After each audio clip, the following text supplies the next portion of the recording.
Brandon, let me just ask you, first of all, I thought it was really interesting what you were saying over here where you always kind of wanted to be a Raider. So when the Broncos release you, you're kind of hoping that this happens. Yeah. Kind of take me through that whole story again, how you were being almost like being recruited, but you said, I want to go there anyway. Yeah, absolutely. So, at first the Raiders wasn't even in it. It was the Chargers, the Cardinals.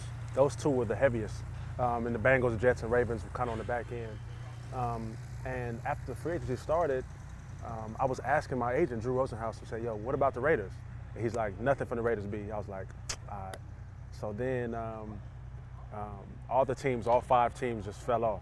They just fell off. And then it got quiet for me for about 10 days. And then my agent went to the owners' meetings, and then he talked to John Gruden. And it was like, yo, we'd love to have Brandon. And that's when I was like, cool, because that's what I wanted. And early in the free agency, I asked them, so, what about the Raiders? And they said, nah, not right now. So I'm glad they kind of came back around. And like you mentioned, even you just already talked about it. It was kind of like a blessing in disguise, wasn't it? That you were actually here now, a place that you wanted to be. Absolutely, it was a blessing in disguise to get released because, I had knee troubles all last year, and not until I came here. Even in the off season, I was going places trying to figure out what to do for my knee. It wasn't until I came here for the spring, and I was getting taken care of by Rod and those guys, and they helped me get back to good condition, good shape. My knee started feeling better, and that's when I was like, you know what, it was a blessing in disguise. And I met Bill Romanowski, and he's helped me out, and so it's been great being around this organization. And the mindset you were saying is, hey, you know what, let's just not shoot for the playoffs, you got to shoot for the top.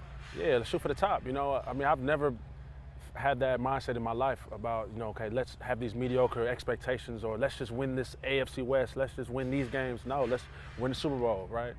Why would we shoot for anything less than the top? And I don't believe in that at all. So I'm hoping that we can start establishing that mindset. Let's win the Super Bowl. I was looking at the roster, and you're like, I think there's only 4 people that have more NFL experience than you. All these new kids and new players and so forth. You're going to be a leader on this team, obviously. Yeah. The experience you have. How beneficial is that? Oh, it's extremely beneficial. That guys can look up to me, and that I have Super Bowl experience as well. One of the guys, Kyle Wilbur, was talking to me. He said, "Hey B, man, I was looking at the roster, and he said I'm the 3rd oldest guy on the team." And I was like, well, if you're the 3rd oldest, because he's 30, he just turned 30. So I'm probably like the 5th oldest on the team. And it's crazy to think about that, that I'm considered old in the NFL. You don't feel old? Nah, I don't feel old. I don't feel old at all. And plus also the story that you have of being like a motivator of these kids, these young guys, kids, either rookies or 1, 2, 3 years. Hey, you know what? I got cut. Right. Look where we went to the Super Bowl, and I'm still here after all these years. Absolutely, man. My story is one of perseverance, and I let people know that, just because things don't go your way the first time, or you're not successful necessarily, that doesn't mean that you should stop. You should quit. You got to keep pushing through. If you believe in something, you got to keep going, keep working for it. And that's all I've done. That's all I've ever done in my whole life. And it worked out for me. I just kept going. No matter what a coach said, or, anything that happened to me, I just kept going. And it led me to be here today.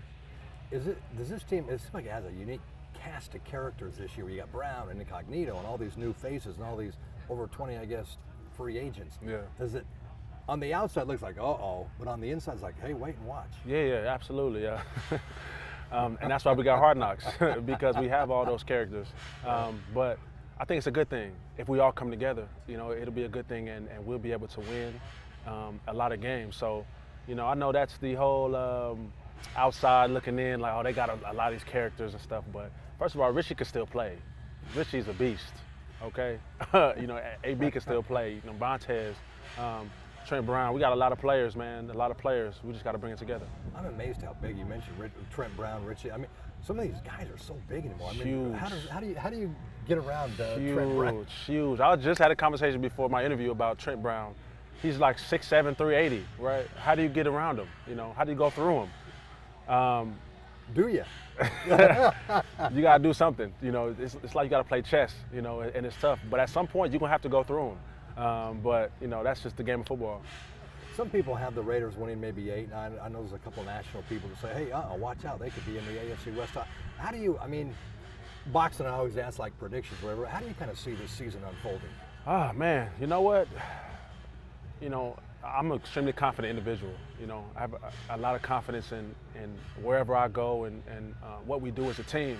That being said, man, it all depends on the work we put in and day out. You know, we can win 12 games or we can win 4 games, right? It depends on how we take the field, you know, how we grasp the concept of the defense and the offense and how we gel as a team.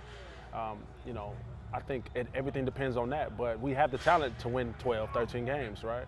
But if we don't have the cohesiveness and the perseverance and, you know, if we can't win the close games, right? If we can't win the close games. I remember the year we won the Super Bowl, we won 12 games that year.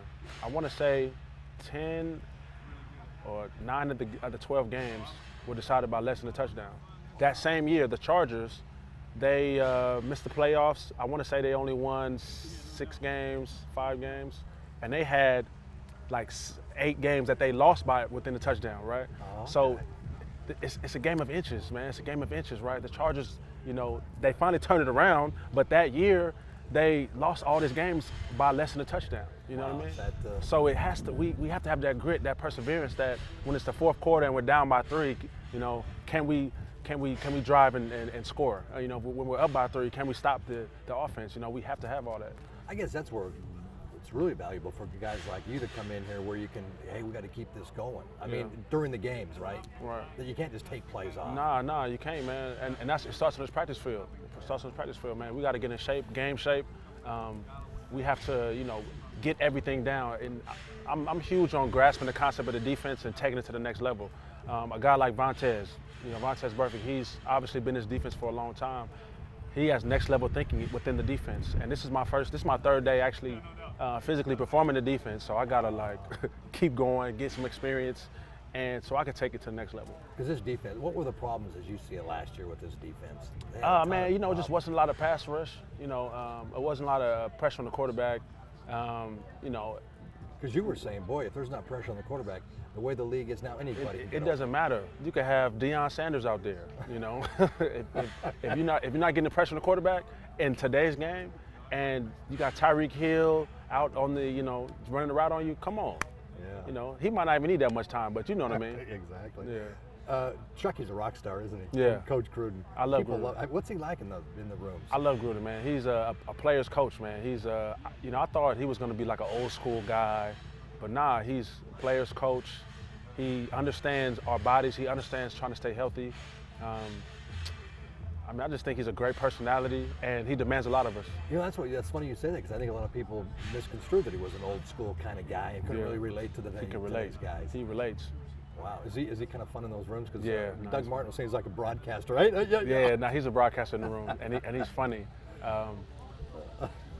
You know, he's a great guy. He's someone great to be around. Let me ask you, a lot of people like to avoid it. I know you don't because you're from Vegas, but hey, moving to that $2 billion stadium, how great is that?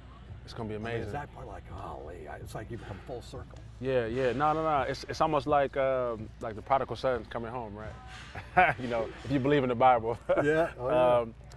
You know, for everything to come full circle, because I started my career in Vegas, and for me to potentially be able to end it in Vegas, I mean, what greater story than that? You know, I'm trying to get the key to the city. You know, hopefully I can get that. Oh, you'll get it. Yeah. You'll get that. I want the key to the city, man. Somebody put in Mayor a good Goodman? word. Yeah, Mayor Goodman, tell him. Final question. It just, when you look at kind of that whole Vegas football stadium where the UNLV plays, they got that football facility on campus now.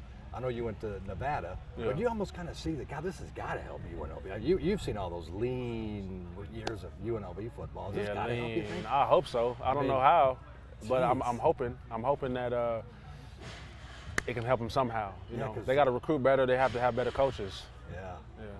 Well, it's exciting. Let me just boxing. I always ask the boxers when they come to town. You're a big boxing fan. I like boxing. Give me a prediction on the season. You said boxing. No, I always ask the boxers to give me a prediction on the fight. Oh, okay. So I'm okay. You to give me a prediction on the season. Man, I got us going 11-5. 11-5. Wow, very good. That's a knockout. Absolutely. Yes. Thank you. I appreciate it.